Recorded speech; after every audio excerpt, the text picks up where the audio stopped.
I'm Rodney Long. I'm originally from Charlottesville, Virginia. I was encouraged to go into military service uh, by a retired high-ranking officer in my parish church, and so I decided to join the Navy. After basic training in San Diego, I reported to the USS Iwo Jima LPH-2. It's a helicopter carrier stationed in Norfolk, Virginia. And once I was on board the ship, we took on Marines. It was a helicopter carrier, and we could accommodate at least 2,000 Marines. Anytime we went out to sea for uh, anytime we always carried on Marines. I joined in the latter part of '82, and the first cruise we went on was a med cruise. So we had a lot of Marines on there then, and I made very good friends with them. We returned to port, and then we had other cruises with other different Marines, different uh, expeditionary units. And then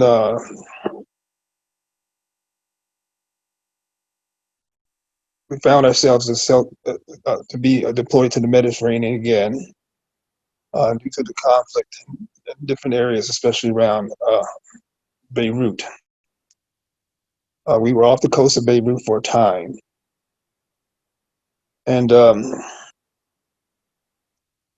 remember the day uh, that Marines just left the ship to go to shore, to go into into Lebanon.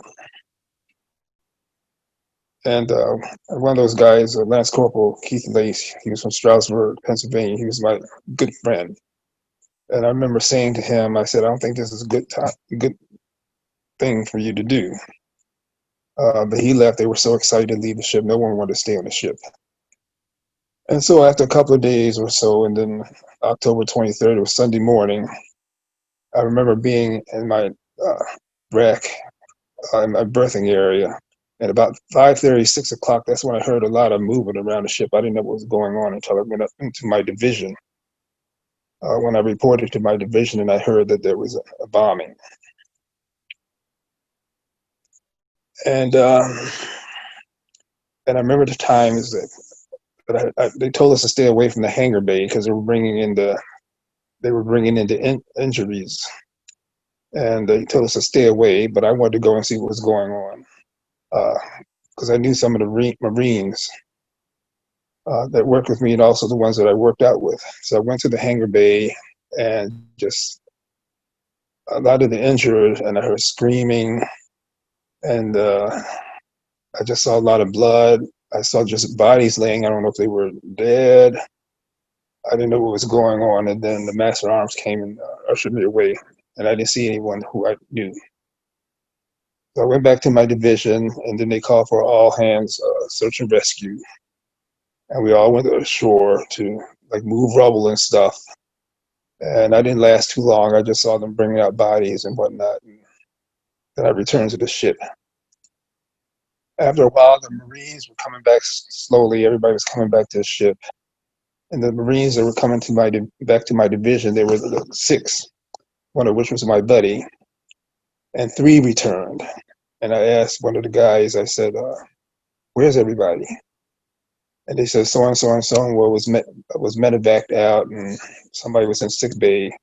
And Keith and the other fellow, he said they didn't make it. So that was that. And so that just sort of changed my life after that.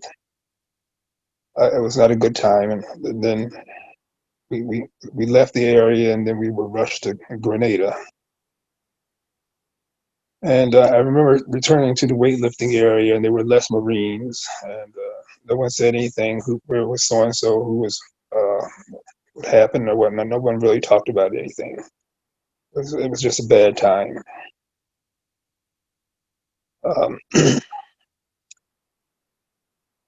And what I do now, uh, I'm a musician and a professional one. I did college prior to going into the military, but I wanted to do something greater. So that's why I joined the military. But I followed up on my musician career. So I'm a musician, and I also work out a lot. Thanks to the Marines, they got me working out a lot. I remember when they first my first contact with the Marines when they came on the ship. I was there doing a bench press, and they said, "What are you doing?" They said, "You're working out with us." And so it was like that for the whole time I was up on the ship. I always worked out with them, and so that's what I do now. I'm a musician and work out a lot. That's about it.